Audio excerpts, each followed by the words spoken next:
जय हिंद दोस्तों। आज मैं आपको पढ़ाने वाला हूँ पार्ट 3। ठीक, पार्ट 3 में जो मैं पढ़ाऊँगा फिजिक्स का है, जो कि very very most important question है।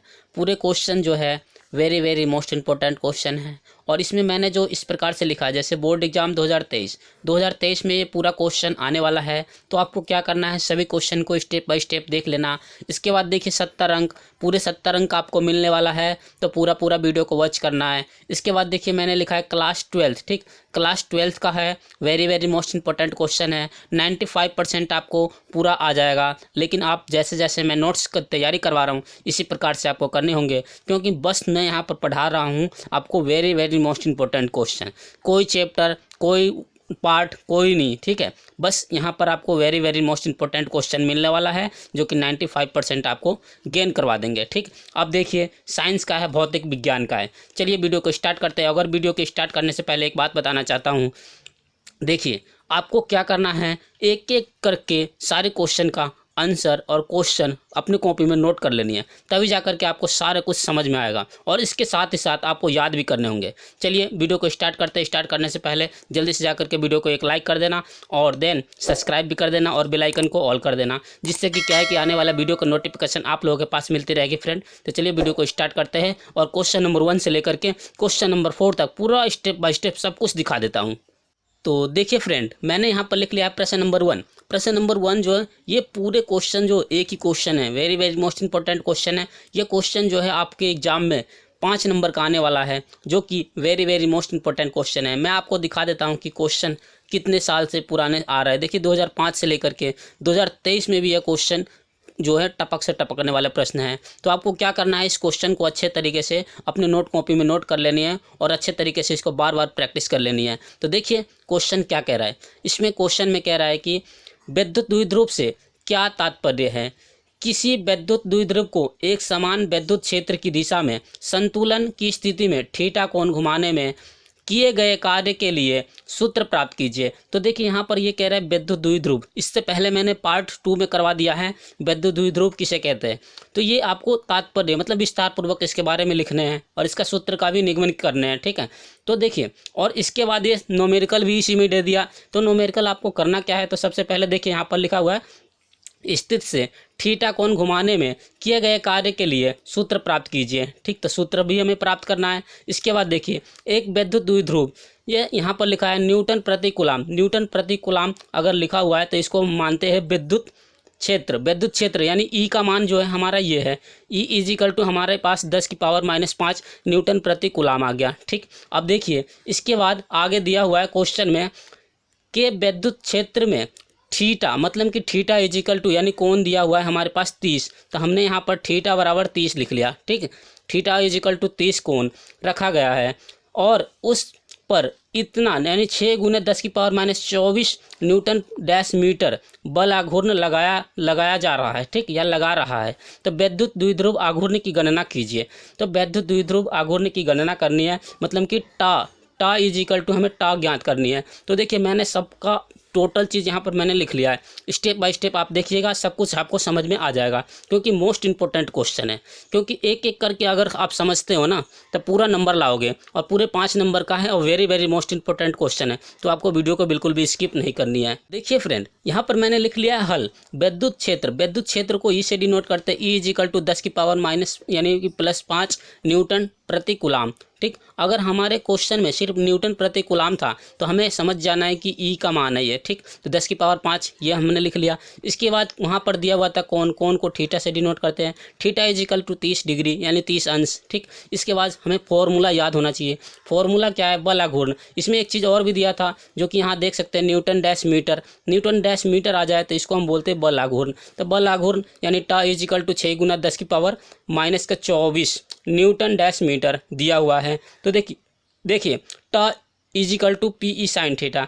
तो हमने लिख लिया tau is equal to P E sine theta. ये जो है ये हमारा फॉर्मूला है, यानी सूत्र है। इसको आप अच्छे तरीके से नोट करके याद कर लीजिए, तभी जाकर इस क्वेश्चन को सॉल्व कर पाइएगा। तो देखिए हमने टा का मान कितना, 6 × 10⁻⁻24 बराबर पी ऐसी रहेगा और ई के स्थान पर हमने ई का मान रख लिया। तो यहाँ देखिए 10 की पावर 5 है प्लस का, तो हमने लिख लिया 10 की पावर 5 प्लस का मल्टीप्लाई साइन 30 का मान कितना होता है, तो देखिए 1/2 होता है। यहाँ पर ये मान है, ये पी का मान और ई का मान हमने रख ही लिया। तो पी का मान हमें निकालना है। तो देखिए पी का मान निकालने के लिए आपको कुछ भी नहीं करना है, सिंपल तरीका है। इस 2 की मल्टीप्लाई किस में करेंगे, इस 6 में करेंगे। तो देखिए 12 हो जाएगा, 12 मल्टीप्लाई 10 की पावर -24, ठीक। इसके बाद is equal to P multiply, फिर आपको क्या करना है 10 की पावर 5, ठीक। अब देखिए पी का मान हमें चाहिए, तो क्या करना होगा, बहुत ही सिंपल तरीका है। यहाँ पर मैं आपको सॉल्व कर देता हूँ शॉर्ट ट्रिक में, सिंपल तरीका से। देखिए P इज इक्वल टू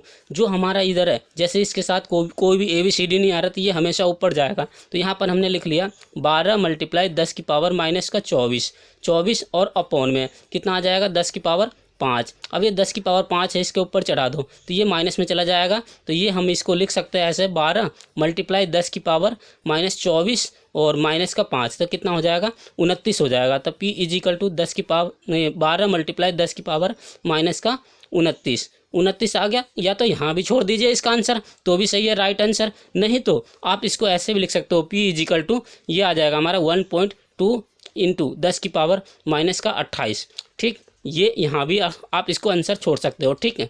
अच्छे से आपको समझ में आ गया होगा। चलिए नेक्स्ट क्वेश्चन की ओर चलते हैं और आपको स्टेप बाय स्टेप इसी प्रकार से दिखा देते हैं कि कैसा इसको सॉल्व करते हैं, ठीक है। और अच्छे से देखना है, तभी जाकर के आपको समझ में आएगा। और जब समझ में ना आए तो कमेंट में ज़रूर कर देना, तब मैं अच्छे से और एक्सप्लेन कर करके समझा सकूँ। तो देखिए फ्रेंड, यहाँ पर मैंने लिख लिया है क्वेश्चन नंबर 2। क्वेश्चन नंबर 2 क्या कह रहा है, कह रहा है कि प्लस क्यू आवेश यानी 3.2 गुना 10 की पावर -19 कूलाम, यानी Q1 का मान हमारे पास इतना है। इसको हम मानते हैं Q1 इज इक्वल टू 32 यानी 3.2 गुना 10 की पावर -19 कूलाम, तथा ये हमारा Q2 आ गया। Q2 बराबर माइनस का 3.2 इंटू 10 की पावर -19 कूलाम, ये भी आ गया। तो यहाँ दो बिंदु आवेश एक दूसरे को इतने 2.4 इंटू 10 की पावर -10 मीटर में दिया हुआ है, यानी दूरी को R से भी डिनोट कर सकते हो और D से भी। तो मैंने यहाँ पर D से डिनोट किया हुआ है, यानी D is equal to 2.4 into 10 की पावर -10 लिख लिया। और इसके बाद यदि द्विध्रुव 4 मल्टीप्लाई 10 की पावर +5 वोल्ट प्रति मीटर दिया हुआ है, तो इसको किस से डिनोट करेंगे, तो इसको हम डिनोट करेंगे D से, ठीक है। इसे जो D से नहीं करेंगे, इसको ऐसे ही रहने देते हैं। अभी बाद में मैं आपको बताता हूँ कि इसको किस चीज़ से डिनोट करते हैं। फिर इसके बाद देखिए यहाँ पर एक चीज़, चलो इसको लिख ही लेते हैं। तो इसको कहते हैं तीव्रता, E से डिनोट करते हैं, ठीक है। वोल्ट डैश मीटर आ रहा है ना, तो इसको E से डिनोट करते हैं। इसके बाद देखिए ये कह रहा है कि समांगी विद्युत क्षेत्र में स्थित है तो ज्ञात कीजिए। तो हमें 3 चीज़ इसमें ज्ञात करना है। ये जो क्वेश्चन है आपको एग्जाम में हर बार पूछे जाते हैं, जो कि 6 नंबर या 7 नंबर में पूछे जाते हैं। वेरी मोस्ट इंपॉर्टेंट क्वेश्चन है, क्योंकि इस क्वेश्चन को आपने स्किप कर दिया तो समझ जाइए कि ये क्वेश्चन बोर्ड एग्जाम में आने वाला है, ठीक है। और जो मैं करवाता हूँ वो 101% गारंटी है, आता ही आता है। तो आपको ध्यान से देख लेना है। देखिए मैंने यहाँ पर क्या किया है, देखिए यहाँ पर मैंने लिखा पहला विद्युत द्विध्रुव आघूर्ण। विद्युत द्विध्रुव आघूर्ण में क्या है कि इसका फॉर्मूला आपको लगाना पड़ेगा, फिर इसका मान लिखना पड़ेगा, सब कुछ मैं दिखा रहा हूँ। फिर दूसरा ज्ञात करवा रहा है द्विध्रुव पर समव्यवस्था में 180 डिग्री घुमाने में आवश्यक कार्य तथा कार्य क्या होगा इसका 180 डिग्री घुमाने पर। फिर इसके बाद तीसरा कह रहा है कि समव्यवस्था में द्विध्रुव की स्थितिज ऊर्जा भी हमें ज्ञात करनी है। 3 चीज़ पूछ रहा है, तो ये तो स्वाभाविक बात है, ये 6 या 7 नंबर में ही देंगे। तो आपको क्या करना है, इसका आंसर मैं स्टेप बाय स्टेप सब कुछ दिखा देता हूँ। तो ध्यान से बिल्कुल भी वीडियो को स्किप नहीं करना, क्योंकि स्किप करते नहीं आपको क्या होगा, ये क्वेश्चन का आंसर जो भूल जाओगे और छूट जाएगा। तो अच्छे से देख लेना है, ठीक है। तो देखिए फ्रेंड, मैंने इसका सॉल्व कर लिया है। यानी कि पहला विद्युत द्विध्रुव आघूर्ण, जैसे कि इसमें आवेश हमारा दिया हुआ था Q1 बराबर 3.2 गुना 10 की पावर -19 कूलाम, ठीक। पहला दूसरा आवेश हमारा ये दिया हुआ था, लेकिन यहाँ माइनस लगा हुआ है बस। इसके बाद देखिए D का मान भी दिया हुआ था 2.4 इंटू 10 की पावर -10 मीटर दिया हुआ था। तो देखिए इसमें एक चीज़ और दिया था, विद्युत क्षेत्र यानी 4 गुना 10 की पावर 5 वोल्ट मीटर, जो कि मैं कह रहा था कि बाद में बताऊंगा, तो यही था ये, ठीक है। 4 गुना 10 की पावर 5 वोल्ट मीटर। ठीक है, ये सब कुछ समझ में आ गया होगा। अब इसके बाद हमें जो ज्ञात करना है ये, तो इसको लिख करके इसका फॉर्मूला ज्ञात करनी है, फॉर्मूला लिख करके इसका मान रखने हैं और सब कुछ आपको अच्छी स्टेप बाय स्टेप सब कुछ दिखा देता हूं और देखना भी है। ठीक है, स्किप नहीं करना बिल्कुल भी वीडियो को। मैंने यहाँ पर लिख लिया पहला विद्युत द्विध्रुव आघूर्ण। विद्युत द्विध्रुव आघूर्ण का ये फॉर्मूला होता है, ये आपको स्टेप बाय स्टेप याद कर लेनी है अच्छे से। फॉर्मूला को एक नोट कॉपी में नोट करते जाना है, तभी जाकर समझ में आएगा।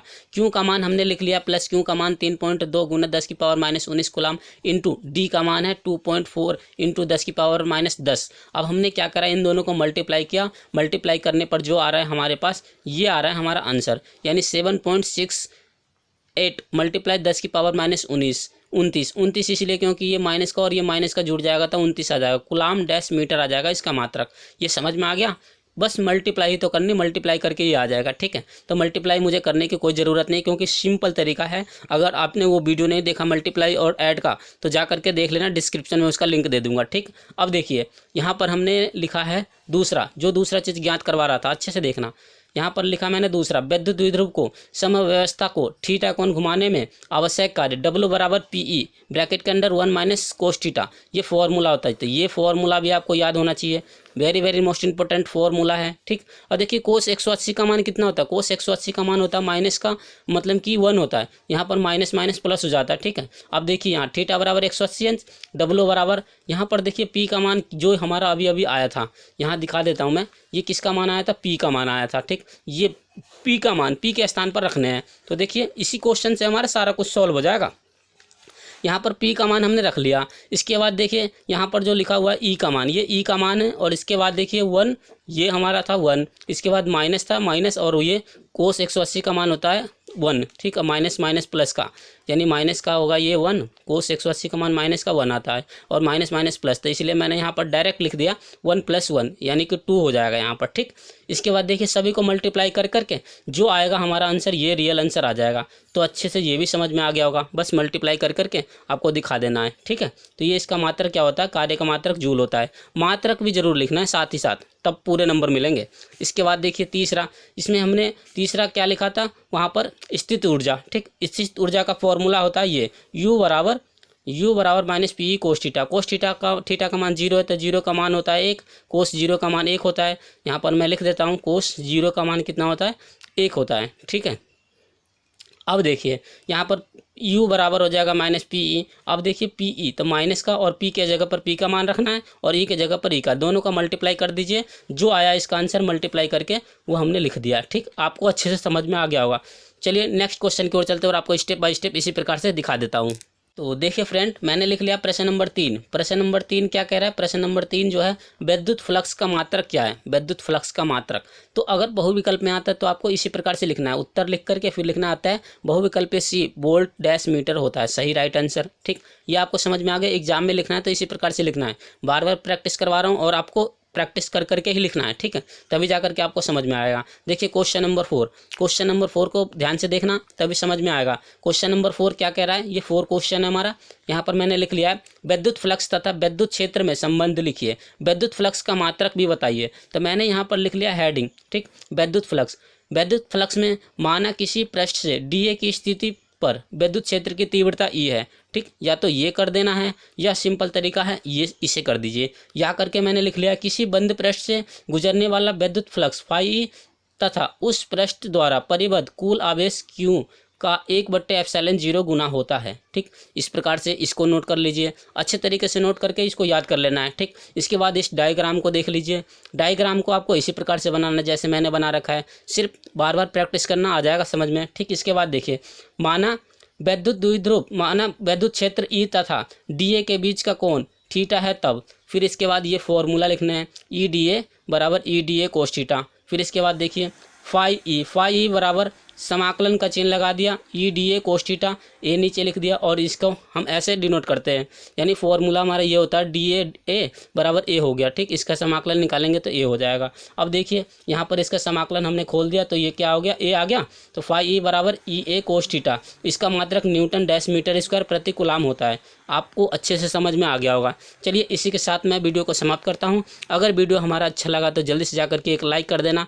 देन अगर आप चैनल पर नए हो तो सब्सक्राइबर भी कर देना, सब्सक्राइब करके फिर बेल आइकन को भी प्रेस कर देना और नए नए हो तो दोस्तों को भी शेयर कर देना, जिससे कि क्या होगा कि आने वाला वीडियो को नोटिफिकेशन आप लोगों के पास मिलती रहेगी फ्रेंड। तो चलिए इसी के साथ वीडियो को समाप्त करता हूँ। जय हिंद, जय भारत, वंदे मातरम। Thanks for watching.